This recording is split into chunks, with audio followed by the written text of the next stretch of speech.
So we have a writing and language passage here. Dong Kingman, painter of cities. And what's neat about this is as we go through it, we'll have a chance to think about how we might edit this to make it maybe a little bit more grammatically correct or a little bit easier to read. In a 1954 documentary about renowned watercolor painter Dong Kingman shows the artist sitting on a stool on Mott Street in New York City's Chinatown.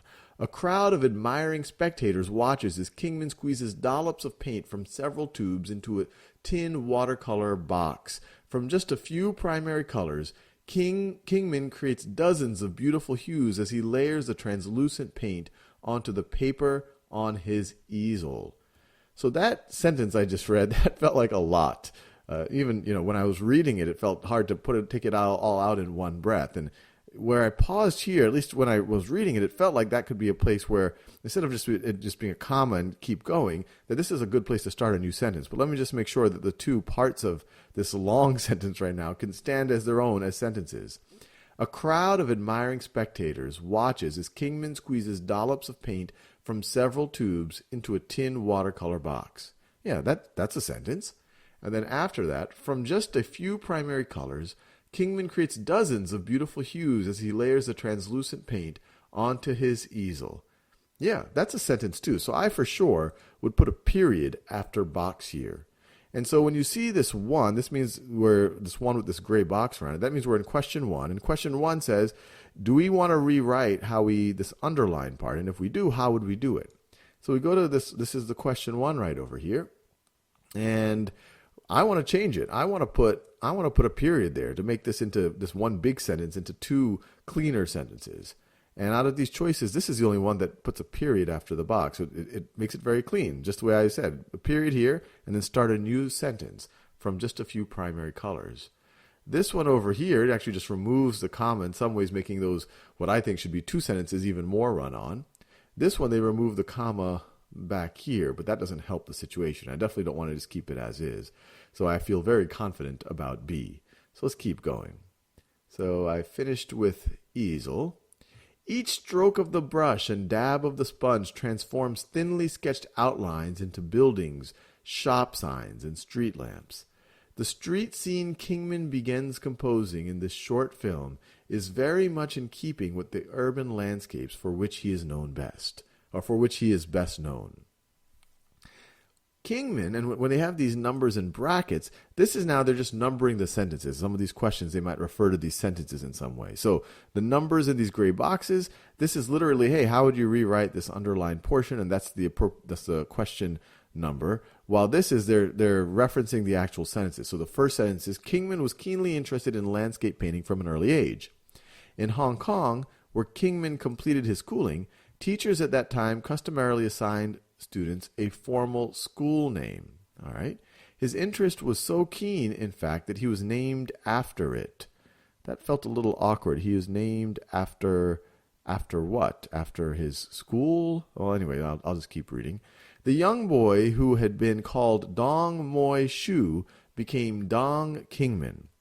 The name Kingman was selected for its two parts, king and man, Cantonese for scenery and composition.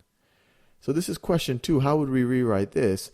And they're saying that the name Kingman was selected for its two parts, and then they give us a list of, or they kind of give us clarification of those two parts. They say the two parts are king and man. So instead of a comma here, I'd probably go with a colon. Hey, I'm going to enumerate the two parts. I'm going to say that the two parts, what were they? They were king and man. That's where a colon would make a lot of sense. And so let's see if the choices hopefully have that as an option. And out of all of these, it looks like this one actually does. It sees two parts, king and man, and then they put a comma here because then we clarify the king and man, these are Cantonese for scenery and composition. So this one feels very good. Feel very confident about this one.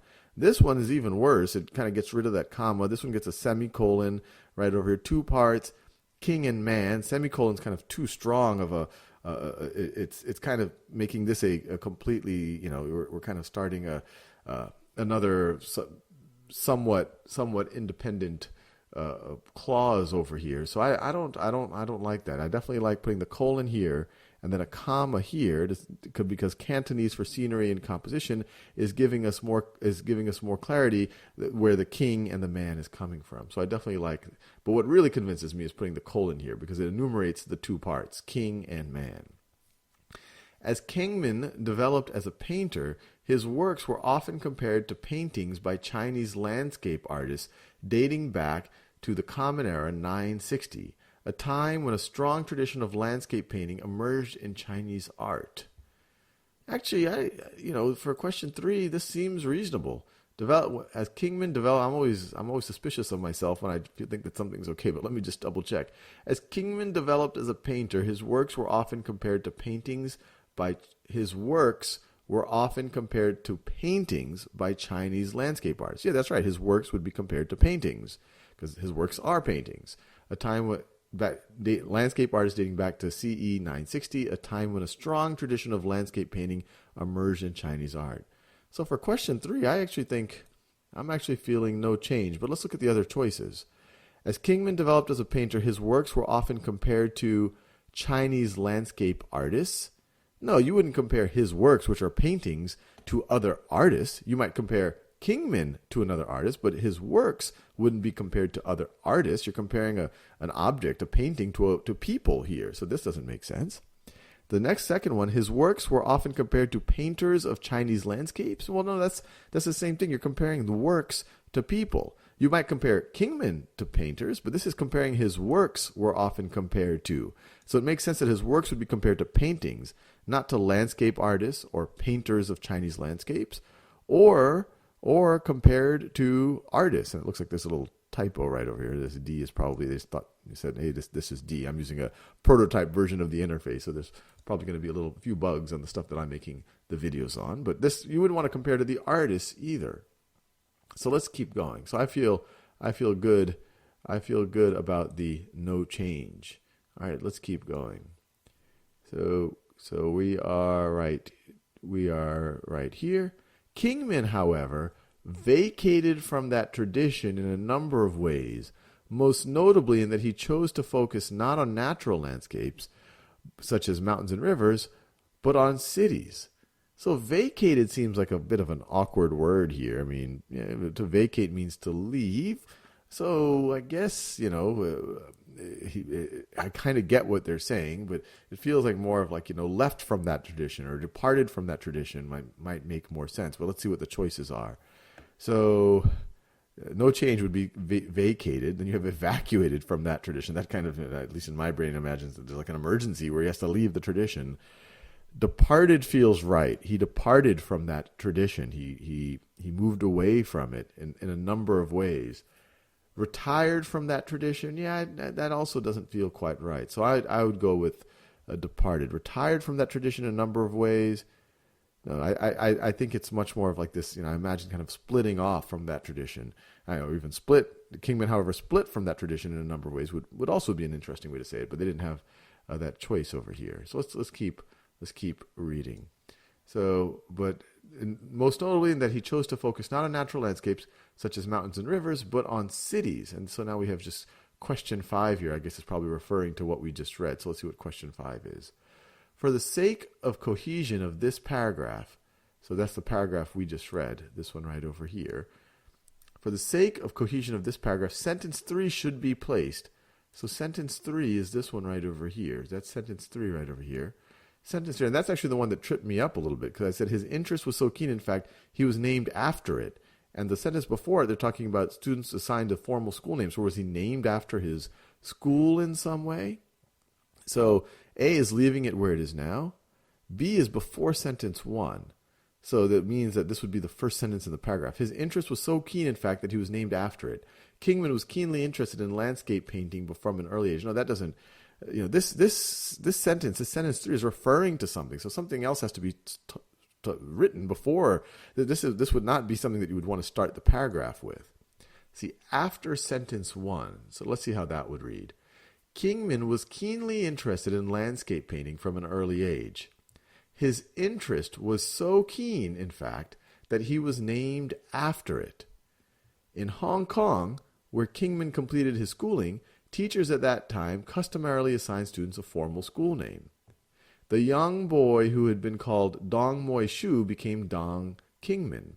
The name Kingman was selected for its two parts, king and man, Cantonese for scenery and composition. Yeah, I actually like this after sentence one, because now actually that thing that tripped me up when I said, hey, that he was named after it, he was named after what? But now it's clear he was named after landscape painting. Kingman was keenly interested in landscape painting from an early age. His interest was so keen, in fact, that he was named after it. He was named after landscape painting. So it makes sense that sentence 3 comes right after sentence 1. It's referring to what happened in sentence 1. And it clarifies later on that he was named literally after landscape painting. King and man, Cantonese for scenery and composition, landscape painting. And let's keep going. So this says question 6 of 5. This, I think, is another bug out of the early prototype interface that I'm using. But the important thing is we do the questions. So it says, which choice most, and so question 6 is referring, I guess, to this entire paragraph. Which choice most effectively establishes the main topic of the paragraph? So let's read this paragraph. His fine brushwork conveys detailed street-level activity.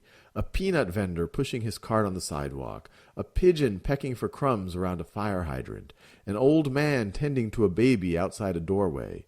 His broader brushstrokes and sponge-painted shapes created majestic city skylines, with skyscrapers towering in the background, bridges connecting neighborhoods on either side of a river, and enormous ships maneuvering out of a busy harbor. To art critics and fans alike, these city scenes represented the innovative spirit of 20th century urban modernism. All right, so it's talking about all the different ways that he's able to paint and really convey what's happening in a city. So which choice most effectively establishes the main topic of the paragraph? Kingman is considered a pioneer of the California style school. No, they're not even talking about the California style. I don't have to even finish reading that first one. Although cities were his main subject, Kingman did occasionally paint natural landscapes. No, this is really just talking about all the different ways that he really captured a city. They didn't say that he, also occasionally did natural. This is really about how he captured cities. In his urban landscapes, Kingman captures the vibrancy of crowded cities.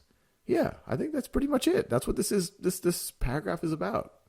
In 1929, Kingman moved to Oakland, California, where he attended the Fox Art School. No, that is not what this paragraph right here is about. And so let's go to question 7 out of 5. So once again, I think this should say 7 out of 7, but I think we get the point. Let's answer this question. During his career, Kingman exhibited his work internationally. He garnered much acclaim. In 1936, a critic described, so that just felt a little bit robotic when I read that. Kingman exhibited his work internationally, period. He garnered much acclaim. In 1936, a critic described one of Kingman's solo exhibits as 20 of the freshest, most, and I'm just reading this just to finish the passage. If you're running out of time on the SAT, I would probably just try to answer this question and move on. But 20 of the freshest, most satisfying watercolors that have ever been seen hereabouts in many a day. Since Kingman's death in 2000, museums across the United States and in China have continued to ensure that his now iconic landscapes remain available for the public to enjoy. But let's go back to question 7. So let's see the choices. So one is internationally, and Kingman also garnered. So Kingman exhibited his work internationally, and Kingman also garnered much acclaim. Now that just seems is a little wordy. You're saying Kingman twice, very close together. You don't need to, so I wouldn't do that one. Kingman exhibited his work internationally. From exhibiting, he garnered much acclaim. So once again, this is kind of, you're using exhibited up here, and you're using it again. It feels redundant. Kingman exhibited his work internationally, but garnered much acclaim. Well, but makes it seem like garnering acclaim is somehow something that you wouldn't expect for someone who's exhibiting internationally, but they kind of go together. Garnering acclaim should go along with it. It shouldn't be a but there. It shouldn't be kind of contradicting it in some way or going in another direction. So this would be Kingman exhibited his work internationally, garnering much acclaim. Yeah, just nice and simple. Exhibiting his work internationally, and in doing so, he's garnering much acclaim. Feels nice and clean and gets to the point without being redundant or in some ways contradicting in a weird way. So yeah, feel good about these answers.